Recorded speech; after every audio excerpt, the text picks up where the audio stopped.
My name is Alexis Clapp. I'll be the PA student assisting with your test today.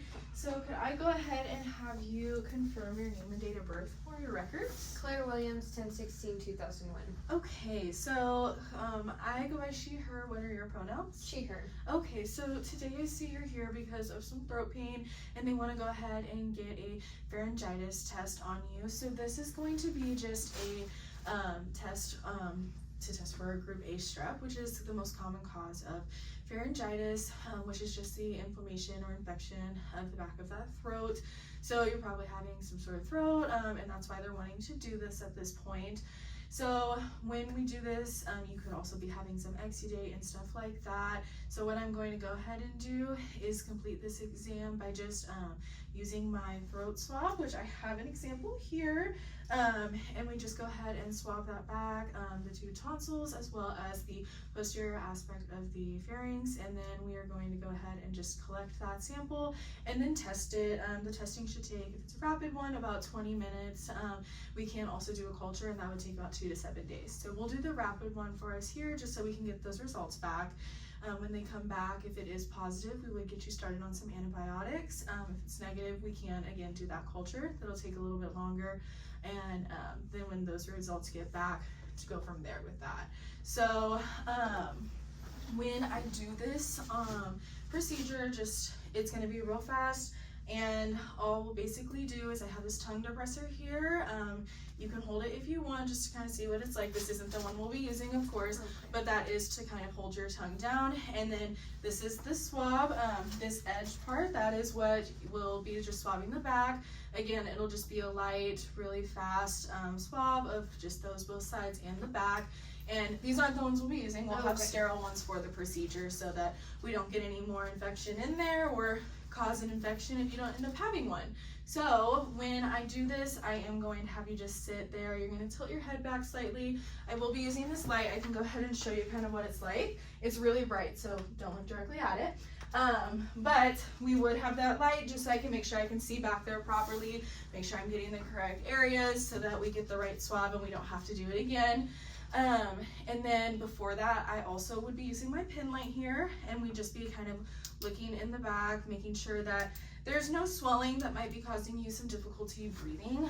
So this would be swelling of like an area called the epiglottis, and that's just the area that's helping to make sure that you don't inhale any food into your lungs at all. And so if that was swollen, it would be contraindicated, and we wouldn't want to do this procedure today just because it could cause further issues. So I'll make sure to check for that before we proceed with any of this today, okay? Other than that, do you have any questions for me? What would we do if I did have that swelling in the back of my throat?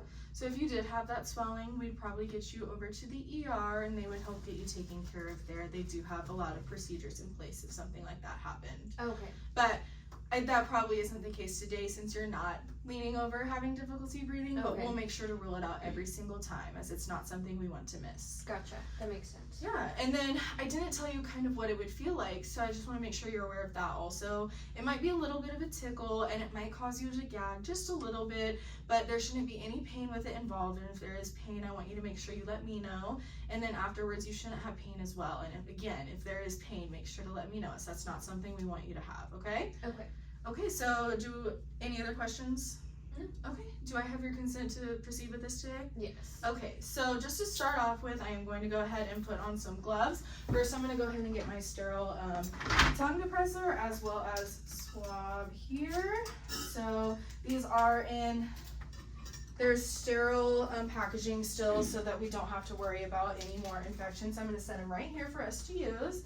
And then go ahead and get these gloves and put these on. That way, when I do touch the sterile things, I'm also not introducing any bacteria from my hands. And then I'm going to go ahead and, again, this light was really bright, so for this purpose, we're not going to be turning it on, but in future purposes, I would have it.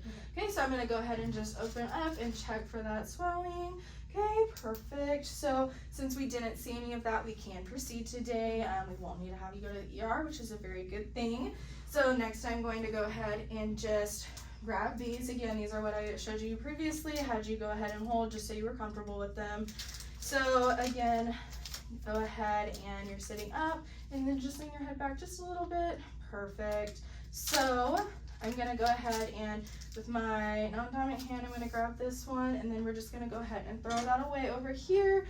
And then I'm also going to grab these swabs and then throw that away as well. And then I just want you to open your mouth. I depress your tongue and have you say ah. And then I would probably only have one of these. I would be going on both sides of the tonsils, lightly and gently, making sure I'm getting a good sample, and then the back, and then I would be putting it in the kit and sending it off to the lab to get tested for the rapid test, and then we would be back here. So these would be used already. I would make sure to take my gloves off too, so we're not getting that infection anywhere else. And then, so now we've completed that test. So basically what's gonna happen is we're just gonna wait for it to come back and then we can discuss further what the results show. But for aftercare for the procedure that you just had, you will be able to go back to your normal daily living right away. You don't have to abstain from any food or stop drinking any food or water. You don't have to worry about stopping talking at all. You can continue to do all these things as you normally would. And again, if you do have pain, if you have a fever, difficulty breathing, shortness of breath, a severe sore throat that's worse than potentially you probably already have, please go to the ERs. This is not something that we want to happen, so we would want to make sure you get this checked out. Do you have any questions for me now?